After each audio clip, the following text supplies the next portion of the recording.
इस वक्त शाहनूर अलीगंज में मौजूद हूँ। शाहगंज से भी इसको जाना जाता है, पत्थर गली के नाम से भी इसको जाना जाता है। बहुत बड़ी तादाद में आबादी जो है वो मुसलमानों की है। कुंभ नगरी में आप आए हैं और यहाँ का मुसलमान क्या सोच रहा है महाकुंभ को लेकर, हमने सोचा एक बार बातचीत हो जाए, जान लिया जाए। कुछ लोग हमें यहाँ पर मिले हैं, उनसे हम बात करें। अस्सलाम वालेकुम। क्या हाल चाल है भाई? अल्लाह का शुक्र है, खैरियत है। आप कैसी हैं? मैं बहुत अच्छी हूँ। वहाँ टेंट सिटी से आ रही हूँ। बहुत गजब का वहाँ काम किया गया है। आप लोग गए हैं कि नहीं गए? हाँ, हम लोग भी विजिट। कौन लोग गया है टेंट सिटी में? हम लोग गए हैं। कैसा है वहाँ? बहुत अच्छा है। चारों तरफ जो है कुंभ की तैयारी होगी, महाकुंभ की तैयारी हो रही है। लेकिन मैं एक शायरी से अपनी बात को शुरुआत करना चाहता हूँ, इजाजत आपसे लेना। इरशाद। मेरा नाम इरशाद है। हाँ इरशाद भाई, इरशाद। न जाने किसकी नजर लग गई हमारे हिंदुस्तान पर, न जाने किसकी नजर लग गई हमारे हिंदुस्तान पर। पूरा भारत जल रहा है हिंदू मुसलमान के नाम पर। राम मरे रहीम मरे, मर तो रहा एक इंसान है। मस्जिद टूटे मंदिर टूटे, टूट रहा है हिंदुस्तान है। विकास बहुत बढ़िया है, काम बहुत बढ़िया है, लेकिन जो नफरत की राजनीति है उसको नहीं होनी चाहिए। रोजगार पे बात होनी चाहिए, शिक्षा पे बात होनी चाहिए, चिकित्सा पे बात होनी चाहिए, महिलाओं की सुरक्षा पे बात होनी चाहिए। महाकुंभ में हम आए हुए सभी तमाम श्रद्धालुओं का, जितने भी आते हैं, उनका स्वागत करना, उनका खैर मकदम करना, उसका इस्तकबाल करना हमारा दीनी फर्ज है। हम मेहमानों का इस्तकबाल करेंगे, लेकिन जिस तरीके से यहाँ पे कुंभ को लेकर जो कहा जा रहा है कि मुसलमानों को नहीं आने दिया जाएगा, ये इससे दुख होता है, तकलीफ होती है। वो ये कहते हैं कि आप आस्था की हमारी इज्जत नहीं करते हैं। वो कई ऐसे लोग हैं। मैडम देखिए, ऐसा है कि ये जमुना ना, तो ये गंगा जमुना का तहजीब का शहर रहा है हमेशा। कभी भेदभाव नहीं किया है हम लोगों ने, कभी भी नहीं किया है, हमेशा मिल के रहे हैं। ठीक है, अगर ऐसी बातें अब हो रही है, ठीक है, तो ये तो गलत संकेत जाता है, गलत मैसेज जाता है। लेकिन हाँ, काम की आप बात करेंगे, विकास की बात करेंगे तो विकास हुआ है, पूरे शहर में विकास हुआ है, चमक गया है शहर। ठीक है, लेकिन हाँ, जो इनकी बात से मैं सहमत हूँ, इरशाद साहब की बात से, कि नफरत की राजनीति नहीं होनी चाहिए। तो वो नफरत एक ही तरफ से हो रही है, वो कहते हैं कि यहाँ से भी हो रही है। देखिए मैडम, नफरत एक तरफ से हो रही है। आप लोगों को पपोल के रखा जाता है और जब उनके टाइम आता है तो आप कहते हैं इनके साथ ऐसा कर रहे हैं, हमारे साथ ऐसा किया नहीं। तो वो कहते हैं कि आपके साथ हमारे साथ भेदभाव हुआ है। हमारे साथ भेदभाव हुआ है। ये देखिए, पहली बार बीजेपी के कार्यकाल में महाकुंभ गुजर रहा है। इससे पहले भी इलाहाबाद की सरजमीन पर महाकुंभ गुजरा और आपके बगल में लीडर रोड है और स्टेशन है। स्टेशन से जब श्रद्धालु जाते हैं तो इसी क्षेत्र का मुसलमान निकलकर उनका स्वागत करता है और उनके स्वागत के लिए, उनके आराम के लिए अपने घरों से जो हो सकता है वो ले जाकर उनके सामने पेश करता है और संगम तक उनको पहुंचाने का काम करते हैं इसी क्षेत्र के मुसलमान। इस बार भी होगा क्या? बिल्कुल होगा। मुसलमान अपना सीना तान के खड़ा हुआ है। हम लोगों के यहाँ सिखाया गया है हिंदू मुस्लिम सब भाई भाई, क्या समझे, हमारे यहाँ कोई ऐसा भेदभाव नहीं होता। भेदभाव उधर से हो रहा, उसके लिए आप लोग भी नहीं बोलती। अफसोस इस बात का, हमको जुम्मा में नमाज रोड पे नहीं अदा करने दी जाती और सारे प्रोग्राम उनके रोड पे होते। रात भर पिंडाल लग के पूरी जीटी रोड जाम कर दिया जाता है। हमको तकलीफ नहीं होगी? नहीं, पर दिन में 5 बार नमाज पढ़ना और 1 बार पंडाल लगने में तो असर फर्क है ना। मैडम देखिए, आप लोग बोलती नहीं, हम लोग का जुमा और अच्छा, जुमा और आखिरी ईद का, हर जुमा की बात नहीं। अलविदा ईद जैसे त्योहार पे हमको जामा मस्जिद में रोड पे नहीं पढ़ने दिया जाता। इस बात का इस्लाम अमन का नाम है और अमन को मानने वाला कभी अमन के खिलाफ काम नहीं कर सकता। हिंदुस्तान का मुसलमान अगर लड़ना चाहता तो हिंदुस्तान आग की भट्टी बन चुका होता। पर हिंदुस्तान के मुसलमानों के जज्बे को सलाम करना चाहिए कि इतना जुल्म और जास्ती होने के बाद भी हिंदुस्तान का मुसलमान कहीं न कहीं खामोशी के साथ उस जुल्म को सह रहा है और हिंदू भाइयों को अपने सीने से लगाकर ये उम्मीद लगा रहा है कि ये भी हमारे लिए खड़े होंगे, हमारे साथ हो रही जातियों के खिलाफ हमारा हिंदू भाई खड़ा होकर सीना तान कर मुसलमानों के हक के लिए लड़ेगा। पर मुसलमान इस वक्त बड़ा नाउम्मीद हो चुका है कि कहीं से उसको कोई रोशनी नहीं दिख रही है। हमारे हिंदू भाई भी साथ। क्या रोशनी चाहिए आपको? क्या रोशनी? अमन की, अमन की सुकून। अमन तो दोनों तरफ से होगा ना। आप कह रहे हैं कि मुसलमान डरा हुआ है, लेकिन कन्हैया लाल की गर्दन कट जाती है। तो मुसलमान को डरना चाहिए कि हिंदुओं को डरना चाहिए? जिसकी गर्दन कट रही है उसको डरना चाहिए कि जो गर्दन काट रहा है उसको डरना? अब आप बताइए मॉब लिंचिंग। नहीं, पहले इस पर बात कीजिए आप। वो मॉब लिंचिंग पर आऊंगी। पालघर के साधु संत भी मरे थे, वो मॉब लिंचिंग थी कि नहीं थी? हाँ, एक वहाँ दिल्ली में लड़के के पीछे भागकर वो लड़की से मोहब्बत करता था, लड़के गर्दन काट दी। देखिए, अगर पार्टिकुलर एक व्यक्ति के साथ कोई घटना घटती है तो उसको मॉब लिंचिंग नहीं करते। कैसे नहीं? मॉब लिंचिंग उसी को कहते हैं। साधु के साथ अगर कोई घटना हुई थी तो हम लोग उसके साथ अफसोस जताते, पर मुसलमानों ने आप ये कह रहे हैं कि आप दबे हुए हैं, आप डर रहे हैं, आप ऐसा कर रहे हैं। 5 लोग संभल में जो हुआ भाईजान, मैं बता नहीं तो अरे तो पत्थर कहाँ से पड़ रहे थे? वो पत्थर नहीं, वहाँ पे पत्थर कहाँ से पड़ रहे थे? वेरिफिकेशन करने वहाँ पे जो है। और भाईजान मेरी बात तो सुन। अरे आपको कैसे पता है बीजेपी? आप सुन ही नहीं रहे हैं जी, वहाँ पे सर्वे में सुन ही नहीं रहे हैं। वहाँ के सांसद विधायक ने बताया है कि बीजेपी सांसद और विधायक तो कहते ही लड़ाने वाली बातें हैं ना। आपने उनकी बात मान ली।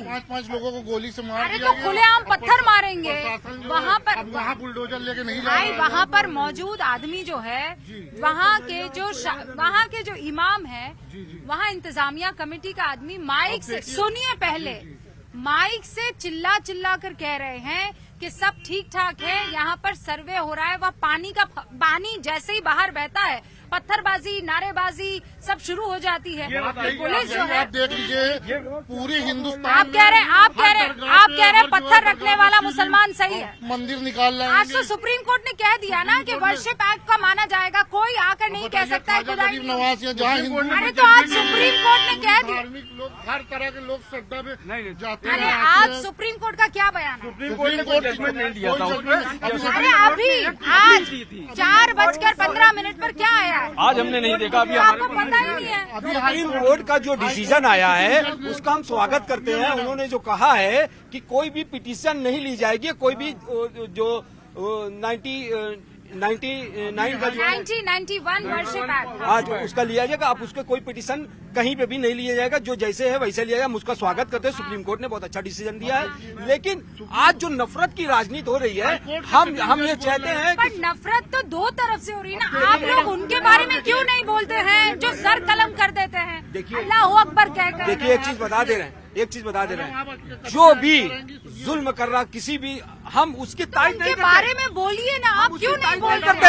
अगर किसी ने किसी की जबरदस्ती हत्या कर दी है तो कानून के अंदर उसको माफ नहीं है। कानून उनके खिलाफ भी कार्रवाई, और इस्लाम भी माफ नहीं करता किसी भी। देखिए, मैं कह रही हूँ दोनों तरफ से कहा जाता है शर्जील इमाम आज इतने दिनों से जेल में है, कानून उनको बेल नहीं देता, पर कहीं न कहीं अगर बलात्कारी होते हैं तो उनको तुरंत बेल मिल जाती है। हमको कानून से भी उम्मीद नहीं दिख रही है। इस तरह की हाईकोर्ट के सिटिंग जज यादव जी बोल रहे हैं कटमुल्ला को छोड़ा न जाए, कटमुल्ला इस तरह का शब्द शोभा देता है इस हिंदुस्तान में।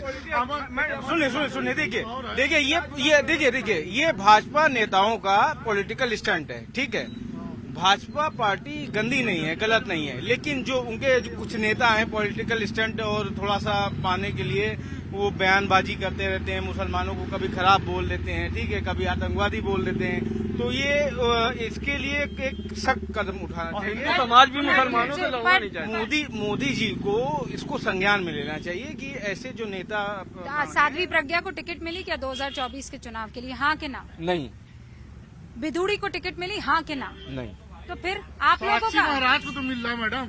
अब नहीं, तो दूसरी तरफ इमरान मसूद ने कहा था बोटी काट देंगे, उसे टिकट कैसे मिल गई? इमरान मसूद तो आपकी जुबान क्यों नहीं निकलती? लिए जो है कांग्रेस ने तब आपकी अरे कहाँ निकाली? गजब करते हैं आप। अच्छा, इंडिया ब्लॉक में साथ रहे। भारत का न हिंदू लड़ना चाहता है न मुसलमान लड़ना चाहता है। कांग्रेस की टिकट से सहारनपुर से चुनाव लड़े हैं इमरान मसूद। तो अभी प्रेजेंट टाइम में तो फिर कैसे दे दी टिकट? आपको साक्षी महाराज को टिकट देने पे प्रॉब्लम है, लेकिन इमरान मसूद जो है, इमरान मसूद का भी समर्थन नहीं करते हैं। सर वो तो कर रहे हैं समर्थन। देखिए, पार्टिकुलर किसी की राय हो सकती है। मैम एक चीज है, पहले ये बताइए कि ये हमारी आवाज कहाँ तक पहुँचती है इस न्यूज 18 के जरिए, और उसका एक्शन क्या होता है? पहले वो कोई सुनने वाला है? हम न्यूज 18 पर करें या किसी भी चैनल पर करें, कोई हमारी आवाज सुनता है? नहीं सुनता ना कोई। कोई नहीं सुन रहा आपके। नहीं तो इसका कौन है, इसका एक्शन क्या है? क्या आप एक्शन? यहाँ से रिपोर्टिंग करके ले जाएंगी तो हमारे लिए क्या कोई कर देगा? अच्छा, सुप्रीम कोर्ट की बात कौन मान रहा है? क्यों नहीं मान रहा है सुप्रीम कोर्ट की बात? कौन मान रहा है? आज फतेहपुर में जो है तो नूरी मस्जिद ढा दी गई। जब मना कर दिया सुप्रीम कोर्ट ने, रोक लगा दी, तो क्यों नूरी मस्जिद को ढा दिया गया? एक्शन के लिए रोक लगाया, पर उसके बाद कैसे भी बताइए, बताइए कौन निगरानी? अरे वो तो चौड़ीकरण के वजह से हुआ। अरे क्या बहाना है? आप सब चीज आप मानने लग जाएंगे ऐसे। बात कर रहे हैं आप चौड़ीकरण में मंदिर और मस्जिद सब तोड़े गए हैं। नहीं, गलत बात मत कीजिए। एक आंख से देखते हैं, एक आंख से बंद कर देते हैं। सर प्रॉब्लम ये है, नहीं प्रॉब्लम ये है, हजरत सुनिए ना, प्रॉब्लम ये है आपको सब चीज थाली में चाहिए, आपको सब पपोल के रखे, आपको सब मोहब्बत में रखे, अरे तो बाकी सब कुर्बानी देते हैं। आपके साथ प्रॉब्लम ये है कि आप अगर कुछ गलत करें तो आइन जो है आंख बंद कर दे, पुलिस आंख बंद कर दे। लेकिन अगर आपके खिलाफ किसी तरह की कोई चीज हो जाए तो आपका हाय हम तो दुखी हो गए, हम परेशान हो गए। ये विक्टिम कार्ड क्यों खेलता है मुसलमान? गलत कर रहे हैं हम, नहीं, आप अभी नूरी मस्जिद बात हुई ना कि मंदिर भी टूट रहे हैं, मस्जिद भी टूट रहे, चौड़ीकरण में तो सब जाएंगे ना। कौन से मंदिर टूट? विकास कार्य के लिए तो सब टूटेंगे। नहीं, एक बात नहीं, अभी नूरी मस्जिद पर टिके रहिए आप। नूरी मस्जिद की बात है, चलिए, एक मस्जिद की बात नहीं है। आपको मंदिर याद नहीं रहता है, आपको चर्च याद नहीं रहता, आपको गुरुद्वारे याद नहीं मंदिर गिरा के रहते। 100 मस्जिदें गिरा दोगे? किसने गिराई? क्या मतलब मस्जिद? आप कौन सी मंदिर गिरा बैठ कर दी? ये कहें कि वो मंदिर फला गिर गया या पना कन्हैया लाल का हो गया, एक अपवाद लेकर के आप। अच्छा, कन्हैया लाल अपवाद है? कन्हैया लाल अपवाद है? बिल्कुल, और क्या अपवाद है? एक मिसाल गर्दन काट देता है वहाँ। ये देखिए टेलर की दुकान है, उसके बाद में हजारों क्या पर्सनल मामला है? हजारों गर्दन काट दीजिए आप, हजारों गर्दन कट जाए एक आदमी के। तो अच्छा, आप एक बात मुझे ये बताइए। फांसी देना चाहिए। तो फांसी तो दे ही रहे हैं। अभी छोटे छोटे बच्चों को चप्पल से पीटा गया और कहा कि जय श्री राम लगाइए, तो क्या ये सही बात है? नहीं, बिल्कुल सही बात नहीं है। लेकिन आप कह रहे हैं ये अपवाद है। कन्हैया लाल अपवाद हो सकता है, लेकिन छोटे छोटे बच्चों को चप्पल मारना अपवाद नहीं हो सकता। क्या बना रहे हैं? अगर कन्हैया लाल अपवाद है तो छोटे छोटे बच्चे अपवाद है कि नहीं? आप चैनल पे पहले मेरे सवाल का जवाब दीजिए ना। आपने कहा कन्हैया लाल अपवाद है, एक अपवाद एक अपवाद है, तो बच्चों को चप्पल मारना भी अपवाद हो सकता है? आप जहाँ कई बात होती है सिर्फ कन्हैया लाल की बात होती है। नहीं, कन्हैया लाल की क्यों बात नहीं होगी सर? लोगों की बात नहीं होती। कैसे बात नहीं होगी? क्या बात कर रहे हैं आप?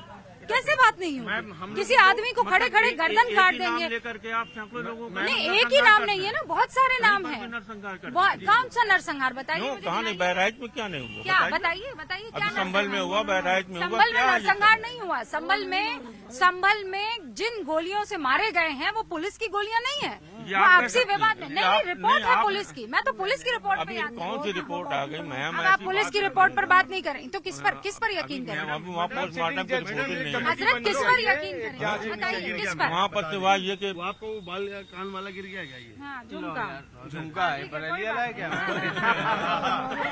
अच्छा, अब एक बात बता दीजिए। प्रयागराज में मैं मौजूद हूँ, ये लंबी बहस हो जाएगी, लेकिन प्रयागराज में आप बस इतना बता दीजिए, विकास कार्य हो रहे हैं कि नहीं हो रहे हैं? विकास हो रहा है, और विकास ऐसा हो रहा है कि आज इलाहाबाद का नागरिक अपने आप को कुछ सही है। हम आपकी हर बात माने, सब कुछ सही हो रहा है। बस ये बात जो है आपको, सब कुछ सही है। ये है कि हम लोगों के साथ में जो नाइंसाफी हो रही है विकास हो रहा है, वो उस पर आप बताइए। तो ये प्रयागराज के मुसलमान हैं जो ये कह रहे हैं कि देखिए मुसलमानों के साथ जो है वो कोई उनकी सुनवाई नहीं हो रही है। लेकिन अगर आप विकास की बात करेंगे तो हाँ, विकास हो रहा है। यहाँ से तमाम जो साधु संत हैं वो जाएंगे वहाँ टेंट सिटी की तरफ, संगम की तरफ। कह रहे यहाँ का मुसलमान फूल बरसाकर उनका इस्तकबाल करता है। ये गंगा जमनी तहजीब है। तो पत्थर गली से रूबिका लियाकत को इजाजत दीजिए। रंजन कैमरा पर्सन के साथ, प्रयागराज।